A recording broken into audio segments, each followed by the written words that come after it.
And who are we speaking with today? Representative Maureen McCarville, representing the 42nd District here in the state of Wisconsin. Very good. And you're here at the Columbia County Fair. I am. Great. And how's it been for you? It's been great. This is, every year I like to come up and help out where I can. A lot of times now, the other day I was up here and spent a number of hours over flipping some burgers. Making sure we're making those sales that help support the farmers. So here in the booth today, just answering folks' questions about whether it's the race itself or maybe about some candidates and getting their thoughts, the feedback and that sort of thing. Great. So I take it this is a volunteer thing that you do when you come here? Oh, correct. Yes. Great.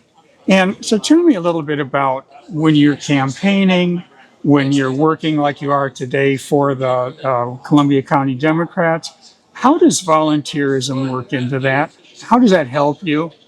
Well, volunteerism helps when I'm volunteering, and it also helps when others are volunteering to help me. So there's a relationship, there's a back and forth with volunteers and then yourself being the volunteer. And what it does is it kind of creates a synergy among the group, which is great. So people kind of feed off each other's enthusiasm. You learn things. Maybe you're thinking thoughts and that there's only one way to do something, and you get some new bright ideas about how to improve or make things better. And then ultimately you have a common goal. And that's to, in the case of politics, you've got a certain candidates you want to get elected.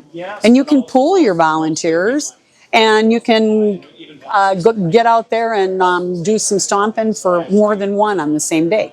Take different literature for a number of candidates, and you kind of are helping elevate them and get them, and getting in the heads of the voters out there and getting them informed. And then in turn, that may cause them to have an interest that will come back and volunteer. And you can ask them, well, you should come out and come to this or come to that, or if you want to volunteer. And oftentimes you'll get a lot of interest that way, right. Especially a lot of younger kids these days. And I'm so happy to say that are becoming more involved and interested because they are going to inherit what we leave behind, right? So if we're, the goal of the organization here is to get people elected.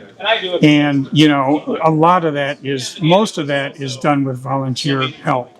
What are some of the most important things that, say, the Cocoa Dems do in a volunteer basis to get people elected? What is the task that, is it canvassing? Is it telephone calling? Is it yard signs? It's all of that. And it's also continuity. So the fact that there's like a particular space where people can go, the office, and that people take ownership with that. They do donations to ensure that the bills get paid. And it's a place where people can come to get, a candidate's t-shirt or a sign or a whatever that they'll then use or wear when they go out to help do some stomping.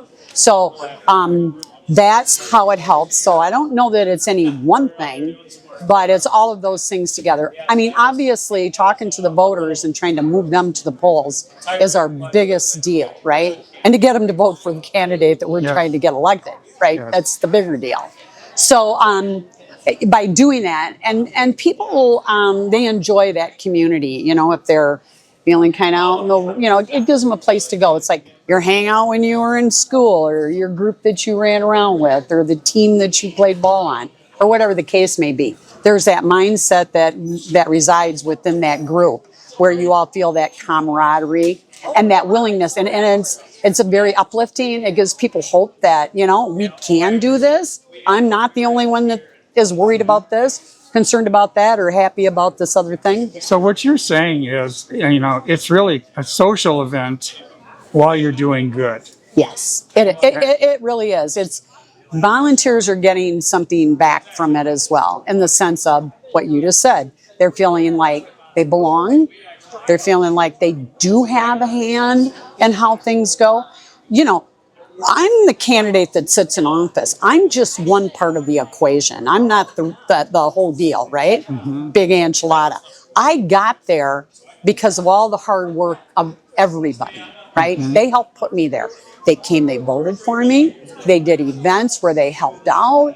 They went out and pounded doors. They listened to me whine when I thought I was down in the polls. They listened to me go woo when the numbers are great, and and then the weather or dogs or whatever the case may be. But again, it's just that community feeling and the whole, what is this country and what is democracy? So somebody, for an example, maybe they're homebound, or maybe they work two jobs.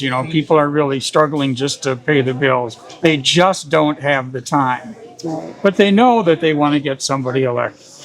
Right. What is the one thing or two things that they can do to make sure to help get people elected? Well, just a few quick little ones. They can put on our shirt or stick the yard sign in the yard. That's great. We'll get them the shirt and get them the sign and do it for them if they like. Donate a little money, that kind of thing. Ultimately, at the end of the day, if they're informed and know, but they just don't have time to do anything else, go to the polls and vote. And if you have a hard time standing in line on vote night, then do a mail-in or an absentee ballot. But that is the baseline. That's what makes the world the way it is, because the votes are what matter that get the good candidates in. Perfect. Yeah. Anything else you want to add? I just want to say thank you to all the volunteers. Again, I'm only part of the equation, and without them, we're not here. So thank you. And, I'm looking forward to continue working with you in the future. Great. Thank you so much. You're welcome.